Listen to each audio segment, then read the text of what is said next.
I rented a cabin in the woods. But something was already living there. I saw the eyes watching me before I even opened the door. Two glinting orbs, low to the ground, just beyond the tree line. At first, I thought they belonged to a deer, or maybe some curious raccoon. But they didn't blink. They didn't move. They just stared. I told myself it was nothing. I was exhausted, my mind fogged from the long drive into the mountains. Maybe I imagined it. But the moment I turned the key in the old iron lock and stepped inside the cabin, I felt it, a pressure in the air, like something had been holding its breath, and was now exhaling. The cabin wasn't supposed to be creepy. I'd rented it online after a coworker recommended a site for off-grid escapes. The photos were beautiful, tall pines, a lake nearby, rustic but charming interiors. No neighbors, no cell reception, no distractions. Just what I needed after the breakup. After the meltdown at work. After everything. I dropped my duffel on the floor and stood there in the dark entryway, listening. Wind hissed through the trees outside. The wood of the cabin creaked in slow, settling groans. And somewhere deeper in the house, I swore I heard something shift. Something breathing. I flipped on the lights. Dim, yellow bulbs flickered above, revealing a space coated in dust. The kitchen smelled faintly of old pine and something else. Wet dirt. Earthy. Like something had just come in from the rain, even though it hadn't rained in days. I checked the rooms. Bedroom, empty. Tiny bathroom, fine. Storage closet, filled with moth-eaten blankets and rusted tools. Everything looked untouched. But the feeling didn't go away. That pressure. That sense of being watched. I convinced myself it was just nerves. First night alone in the woods. Cabin fever starting early. I poured a whiskey, sat in the armchair near the fireplace, and tried to lose myself in a book. But I couldn't focus. Every few minutes, I'd hear something. A floorboard creak. A soft scrape. Once, even a whisper. That night, I didn't sleep. Every time I closed my eyes, I heard footsteps pacing the floor outside my bedroom. Slow. Deliberate. Back and forth. But when I opened the door, nothing. Just silence and an empty hallway. I left the bedroom light on. The next morning, I went outside to clear my head. The forest was dense, quiet. Too quiet. No birdsong. No rustle of small animals. Even the wind felt still. But what got me were the footprints. They circled the cabin. Bare feet. Long toes. The prints were wide, splayed, not human.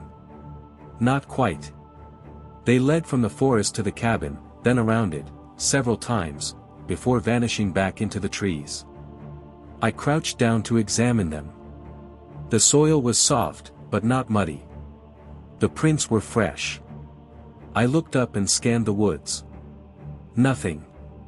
That day, I tried to ignore the unease. I hiked the trails behind the cabin, took photos, tried to convince myself I was being paranoid. But even in the forest, I felt it. That gaze. Like someone just out of sight was watching, always just behind me. I didn't sleep that night either. At 2:13 a.m., I heard the front door creak. I shot up in bed, heart pounding. I listened, no other sound. No wind. No rain. Just the door, slowly easing open. I grabbed the flashlight and crept out. The front door was ajar, swinging gently on its old hinges. I stepped outside, shining the beam into the trees. Nothing. Then I heard a whisper behind me. Not outside. Inside the cabin. I spun around. The light caught something moving in the hall. A blur. A shadow. I ran back in and searched every room, again, nothing. But when I returned to the living room, the armchair was facing the fireplace.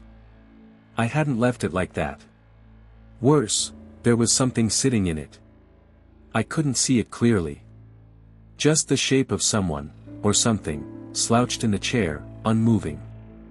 I stepped forward, flashlight trembling in my grip. The chair was empty. But the cushion was still compressed. Warm. I backed out of the room, heart hammering. I locked myself in the bedroom until sunrise. On the third day, I found the journal. It was hidden behind a loose panel under the sink. A leather-bound notebook, warped from age. The first few pages were filled with neat handwriting, entries dated 20 years ago. I thought this place would be peaceful. I came to escape, but something's here. It doesn't like when I try to leave. As the entries continued, the writing became erratic. Desperate. I heard it breathing under the floor. It watches through the walls. It won't let me go. The final entry simply read: "If you're reading this, it's already too late." That afternoon, I packed my bags. I didn't care how much I'd paid for the rental, I was leaving. But the car wouldn't start. I checked the battery. Intact. No sign of damage. But the engine wouldn't turn over. Just a sick clicking sound, like something inside was choking. I slammed the hood shut. That's when I saw the handprint. On the rear window. Large. Smudged. As if something had been pressed against the glass, watching. I ran back inside, locked the doors, and tried to call for help. But of course, no signal. No landline. I was completely cut off. That night, it came inside. I was lying in bed, clutching a kitchen knife under the covers, when I heard the footsteps again. This time, they didn't stop at the door. They crept into the room. I couldn't see anything, but I could feel it. Breathing. Heavy. Wet. I held my breath, praying it would go away. Then I heard it whisper. "You can't leave." The knife fell from my hands. The next morning, I found deep scratches on the floor near my bed. Like claws had been dragged across the wood. Long splintered. I tried walking into town, but every trail looped back to the cabin. Every time I thought I was making progress, I'd turn a corner and there it was again, those same steps, that same view. The forest had turned on me. Or maybe it had always been like this. That night, the whispering didn't stop. It filled every room. Soft, hissing voices. Telling me to stay. To rest. To sleep. I don't know how many days have passed since then. Time doesn't work right here anymore. The sky never changes.